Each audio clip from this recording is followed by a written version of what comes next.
Hi, I'm Jason, and welcome to Community Design Review, where we look at some of the best designed cards from the Custom Magic subreddit for this week. Our first shoutout for the week is Peaceful Grave, 1 mana for an artifact. At the beginning of your upkeep, you gain 1 life, and when Peaceful Grave is put into a graveyard from the battlefield, create a 2/2 black zombie creature token and lose 3 life. Nothing flashy, but it's a nice little artifact that gains you life, which can trigger any life gain synergy cards that you have, and then later on it uses that life to make a 2/2 if you can sacrifice it or otherwise get it destroyed.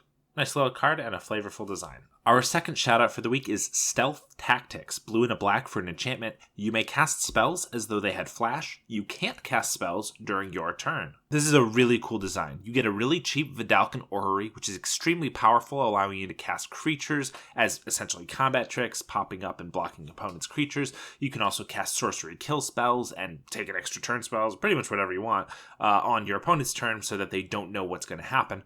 But then on your own turn, you actually can't cast anything. In which case, take an extra turn cards are actually not the best because you can't actually use that extra turn to cast anything. But I guess you could activate abilities or whatever. You also get that extra draw step.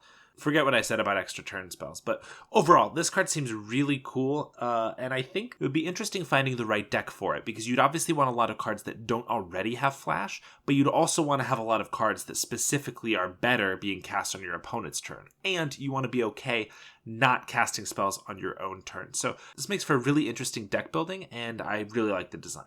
Our meme card for the week is Progeny of Progenitus, white/blue/black/red/green hybrid, naturally, for a legendary creature Hydra avatar, 1/1 with hexproof from everything. So this is a 1/10 version of Progenitus, and oh my gosh, look at it, it's so cute. And you know what would make this a lot less cute is the fact that it would freaking make Boggles insane. Like, not only is it basically colorless mana, the only difference between this casting cost and 1 colorless mana is that this card is still 5 colors. But it also has hexproof. Not just hexproof though, but hexproof from everything, which actually wouldn't change anything about hexproof. But you're basically just making yet another Gladecover Scout. And come on, Boggles, we don't need to push Boggles anymore. Boggles is already, so unfun to play against. So, cool design, but also I hate it because Boggles. Well, it is spoiler season, and that means we are getting new mechanics, new abilities, which is great, really exciting, but that also means we have the obligatory Mox with whatever ability we just introduced. And this time it is Foretell. Mox of Myth does not have a mana cost, so you cannot cast it. It is a legendary artifact, tap, add 1 mana of any color, and Foretell 0, which is during your turn you may pay 2 mana and exile this card from your hand face down. Cast it on a later turn for its Foretell cost. Now I'm not going to mention the fact that Foretell is essentially just Verse, the Ocarina of Time mechanic that I made, with just slight differences. And while I am very happy that Andrew and I apparently think very similarly to WotC, it just feels like at this point they should probably start paying us royalties or something. But I'm definitely not going to mention that. What I am going to mention is that this card is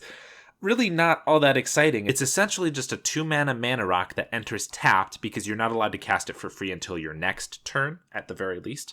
And I guess if you cascade, you can do that same trick with like a Mox Tantalite and get it for free. But like, for the most part, this is just a 2 mana rock, which is not really what a Mox is. So,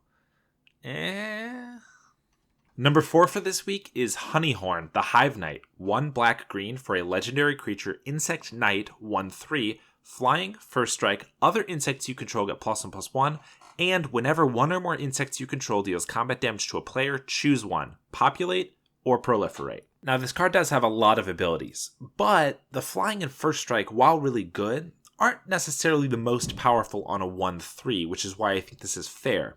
Insects have not had a Lord thus far, which I think is kind of an oversight, and really glad that we got it in here. And then what's really cool is the last ability. You can populate or proliferate. A lot of insects have to do with either putting counters, +1/+1 or -1/-1, on creatures, or also, poison counters with a couple infect guys, but they also have to do with creating lots and lots of tokens. So what I love about this is that you build the deck not to be either a populate deck or a proliferate deck, but just an insect deck, which will naturally have both of those be beneficial at different times, meaning you can get the full value from your commander without having to restrict yourself to one of the 2 choices depending on the deck you've built. Also, I am just imagining this guy as a boss in Hollow Knight, and that seems really sweet. So total win here for me. Number 3 for this week is High and Dry Pirate Capital. Legendary land, High and Dry Pirate Capital enters the battlefield tapped unless you control a pirate. Tap, add blue or red. Tap, add 2 mana. Spend this mana only to cast spells you don't own. Really cool last ability here. So I decided to check how many pirates steal spells so that you can cast them. And unfortunately, the number was I could only find 3. So that was actually a little disappointing. Lots of other pirates just steal permanents already on the field, permanently or temporarily, but only a few of them steal cards that you can then cast as spells. But you can also use other cards like this one or this one or this one. I don't even know what cards I'm putting up at the moment. I'm just, I'm assuming there are at least 3 others. So, this one maybe, but this seems like a really cool inclusion in a pirate deck. Obviously, just a dual land that can enter untapped if you control a pirate is already really powerful. But then if you happen to have one of the few cards that steals one of their cards to cast, then you can use that as well. So really cool design here, and I like the name. Number 2 this week is Spectre of the Swarm. 1 black for a 1/1 creature Spectre with flying, and whenever Spectre of the Swarm deals combat damage to a player, that player may discard a card. If that player doesn't, create a token that's a copy of Spectre of the Swarm. Interesting ability here. It gives your opponent the option to not discard a card, which is generally beneficial, giving them the option, but then you do get to make a copy of it. And obviously then they'll both hit next turn if they don't have any flyers, and then those will both trigger, making it so that they have to discard 2 cards, or you can make more of them again. So this can really spiral out of control. Also, if they just don't have cards to discard, they don't get a choice anymore. You just get the copy of it, which can be really powerful too, just making lots and lots of 1/1 flyers.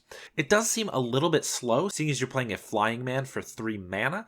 And then you have to hit in, so they have to have no flyers or removal or anything before you might get the chance to make a second one, and then they can hit in again. To me, it seems a little bit slow, but I do like the design a lot. I think that maybe it would be better if it said that the player has to discard a card, but then once they can't, then it starts making tokens, because you generally do want them to discard cards early on, the first couple turns, but then once they're out of cards, instead of this just being a Hypnotic Spectre, it'll start making copies of itself. So that's one way you could take it, but really cool design here for sure, and I would love to just swarm out with these guys. All right, and our number 1 for this week is Once Upon a Crime. 1 black for an instant. If this spell is the first spell you've cast this game, you may pay black rather than pay its mana cost, and destroy target creature. The flavor text also shows that this is supposed to be Cain killing Abel, which in the Bible is the first murder to ever occur. So the flavor here is absolutely on point. Obviously, the pun in the name is also great, but the biblical flavor there is really cool. In addition, I feel like this card is kind of self-balancing, because if it's the first spell you're going to be casting, then you're more than likely killing a small creature, right? If this is in draft, for example, they play a 2-drop and you don't have anything else to cast, so you might as well just, kill it with this.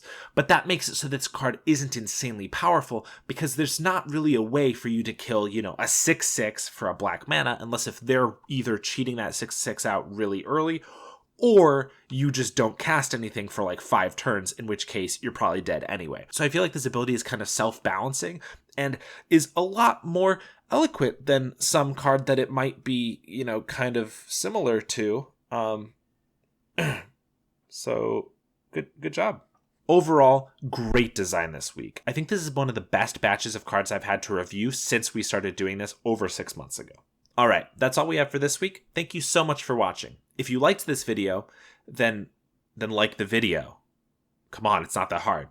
And if you want to subscribe, then just subscribe. Like, I don't understand why you people need me to tell you this. Just do it, right? Come on. I'm just kidding. Thanks for everyone who does that anyway. Much appreciated. We'll see you next week.